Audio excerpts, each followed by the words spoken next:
BRD medical college में उपचार होता था, अच्छा उपचार होता था, पूरा प्रयास करते थे, संसाधनों का अभाव था, उस सब के बावजूद होता था।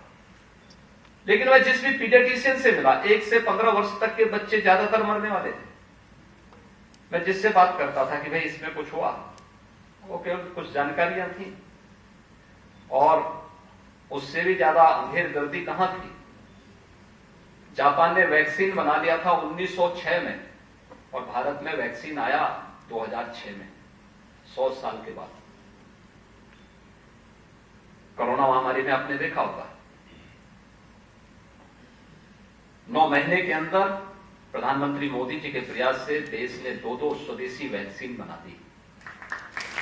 2 स्वदेशी वैक्सीन भारत की, और भारत के अंदर 200 करोड़ वैक्सीन की डोजेस अब तक लग चुकी हैं। अगर हमने डिग्री ली है, इसका मतलब हमारा कार्य समाप्त नहीं हो जाता है। हमारे लिए एक विशाल क्षेत्र खुला हुआ है जहां पर हम इस रिसर्च की संभावना को आगे बढ़ा सकते हैं। और हर पेशेंट, याद रखना, आप भले ही जो आधुनिक, जो मॉडर्न मेडिकल साइंस है उसमें इस बात को महत्व नहीं दिया जाता है, लेकिन आप आयुष के उसमें थोड़ा जाके देखेंगे तो उपचार की पद्धति व्यक्ति की प्रकृति पर भी निर्भर करता है। वह किस प्रकृति का है, उसी प्रकार की उपचार की पद्धति उसके लिए आवश्यक होती है। और मुझे लगता है कि टैबेको कंट्रोल के लिए भी जो अभियान चल रहा है, इस अभियान को जागरूकता के साथ साथ इसे बृहद पैमाने पर हमें आगे बढ़ाने की आवश्यकता है। दूसरा, इसके तह में जाने की आवश्यकता भी है। एक बार आप लोगों ने अपने हाथों में इसको ले लिया, कोई भी पेशेंट आपके पास आता है और कोई इतना प्रतिष्ठित संस्थान जब इस कार्यक्रम के साथ जुड़ेगा तो स्वाभाविक रूप से एक कॉमन मैन उस पर विश्वास करेगा। मंचों से कोई भाषण कर रहा है, कितना विश्वास होता है नहीं कहा जाता, लेकिन एक चिकित्सक किसी व्यक्ति को बोलेगा कि भाई तुम्हारी बीमारी का कारण ये है, तुम्हारे कैंसर का कारण ये है, तुम्हें होने वाली ये परेशानी के पीछे ये कारण है, और अगर आप इससे मुक्ति चाहते हैं तो आपको इसको छोड़ना पड़ेगा। और छोड़ना ही नहीं पड़ेगा, आपको बाकायदा इसके लिए एक अपील भी जारी करनी होगी कि देखिए मेरी ये दुर्गति हो चुकी है, अगर आप अपने को इस दुर्गति से बचाना चाहते हैं तो आप भी इससे मुक्त बनी रहिए। एक बड़ा कार्यक्रम हो सकता है इसमें, और मुझे लगता है उस कार्यक्रम के साथ जुड़ने की आवश्यकता है। मुझे आप सबको बताते हुए, जब 2017 में मुझे प्रदेश के अंदर मुख्यमंत्री का दायित्व दिया गया तो मेरे सामने सबसे बड़ी चैलेंज थी, क्योंकि इससे पहले मैं सांसद था तो मेरे लिए आसान था कि मैं मुद्दों को उठाता था, और जब मुद्दों को उठाते उठाते कहीं कोई ऐसी स्थिति होती थी तो सड़कों पे आंदोलन करता था। लेकिन अब मेरे ऊपर ही था, मैं किसको ब्लेम करूंगा, क्योंकि तब तक तो प्रधानमंत्री जी ने गोरखपुर एम्स का भी सलाह दी। एम्स गोरखपुर के पीछे भी मुझे केवल इंसेफ्लाइटिस के कारण एम्स गोरखपुर मिला था, याद रखना। इंसेफ्लाइटिस के कारण ही पीएम साहब ने गोरखपुर को एम्स भी दिया कि एम्स के माध्यम से यहां पर एक नया रिसर्च सेंटर स्थापित होगा और उपचार की बेहतर संभावनाएं बनेंगी। लेकिन अब दायित्व तो मेरे ऊपर ही था तो मैं किसको बोलूं। लेकिन मैं लगभग 20-21 वर्षों तक जो आंदोलन किया था, संसद में जिस मुद्दे को मैं रखता था, मैं इस निष्कर्ष पर पहुंच चुका था कि उपचार से महत्वपूर्ण इसमें बचाव हो सकता है। लेकिन हमने उपचार के पक्ष को नजरअंदाज नहीं किया। आप देखें गोरखपुर का BRD medical college viral research का देश के किसी भी मेडिकल सेंटर में या मेडिकल कॉलेज में एकमात्र रीजनल सेंटर गोरखपुर के बीआरडी मेडिकल कॉलेज में है। हम लोग वहां पे सुपर स्पेशलिटी का भी ब्लॉक बना चुके हैं।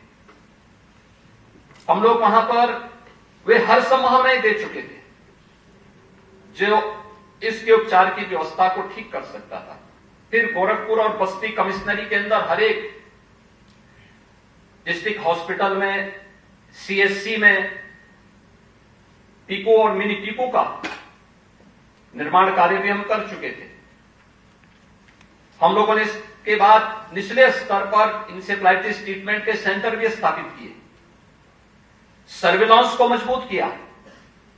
लेकिन इस सब के बावजूद हमें था कि नहीं, अभी भी हमें इस पर विचार करना चाहिए कि उपचार से महत्वपूर्ण बचाव हो सकता है।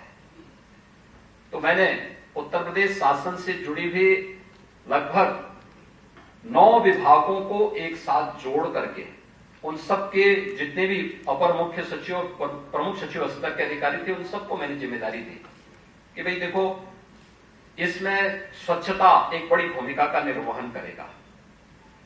उन क्षेत्रों को चिन्हित करिए जहां पर इंसेफ्लाइटिस के मरीज आते हैं और वहां पर हर घर में टॉयलेट दो।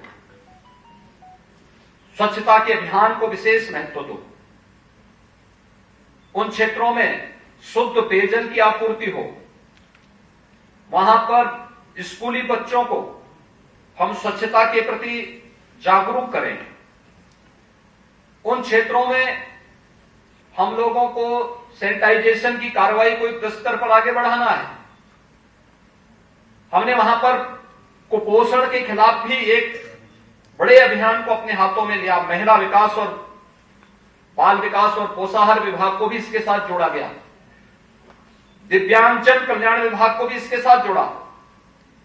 लगभग 9 विभागों को जोड़ करके और स्वास्थ्य विभाग को उसका नोडल विभाग बना करके अभियान सामूहिक रूप से चला। और इसमें हम लोगों ने यूनिसेफ की मदद ली, WHO की मदद ली, 5 जैसी संस्थाओं को इसके साथ जोड़ा और 4 वर्ष के अंदर ही परिणाम आ गया कि 4 वर्ष में हम लोगों ने 95% मौतों को नियंत्रित करने में सफलता प्राप्त कर ली।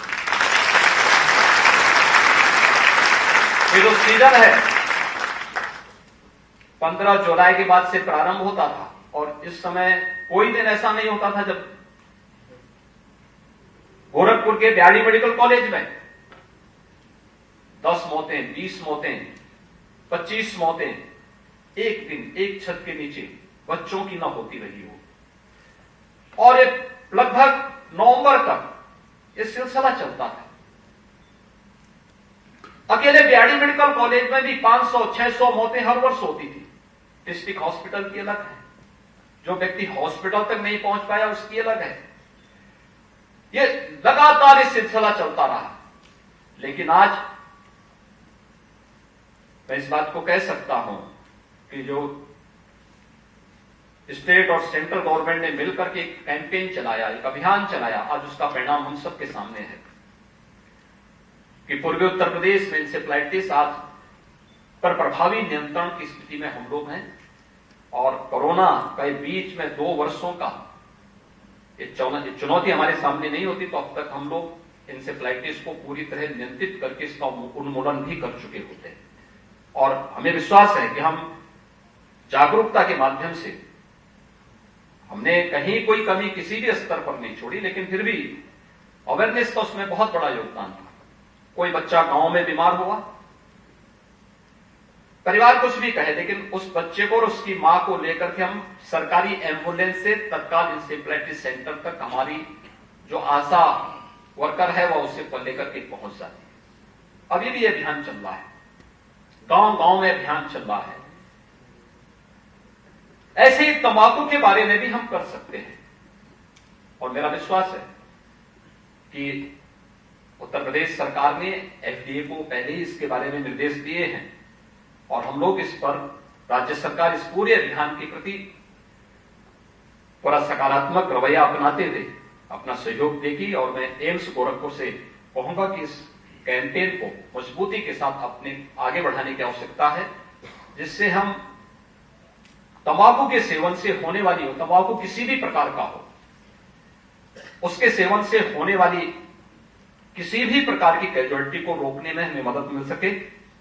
मैं एक बार फिर से एम्स गोरखपुर के इस नवनिर्मित ऑडिटोरियम के लिए और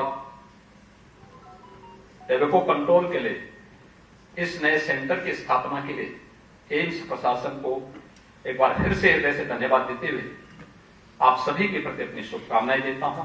आप सबसे आग्रह करूंगा कि यह देश आजादी का अमृत महोत्सव मना रहा है। आजादी का अमृत महोत्सव 25 वर्षों की एक नई कार्य योजना के साथ, जब 25 वर्ष के बाद यह देश अपनी आजादी का शताब्दी वर्ष मना रहा होगा, उस कार्य योजना के साथ हमें जुड़ना होगा। 13 अगस्त से 15 अगस्त के बीच हर घर तिरंगा के अभियान के साथ हम सब जुड़े और आजादी के उन सभी अमर सपूतों को, जिन्होंने भारत की स्वाधीनता के लिए अपना सब कुछ निछावर किया था, उन सब का हम अपने घर में तिरंगा लगा करके सम्मान भी करें। एक बार फिर से एम्स प्रशासन को इस अभिनव अभियान के लिए हृदय से बधाई देते हुए अपनी शुभकामनाएं देता हूं। धन्यवाद। जय हिंद।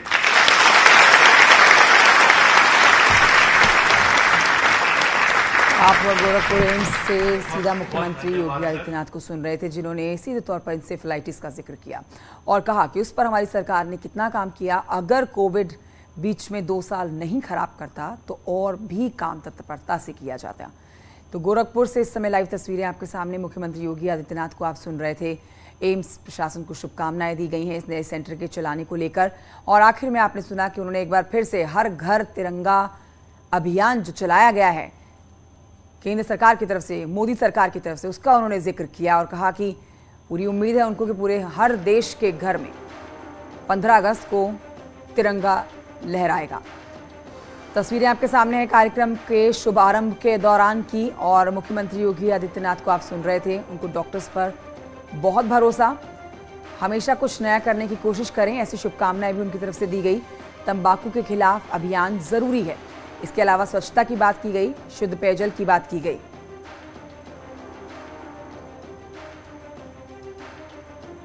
तो मुख्यमंत्री योगी आदित्यनाथ आज गोरखपुर दौरे के तीसरे दिन इस समय एम्स में मौजूद हैं और एम्स के सेंटर का उद्घाटन कर दिया गया है।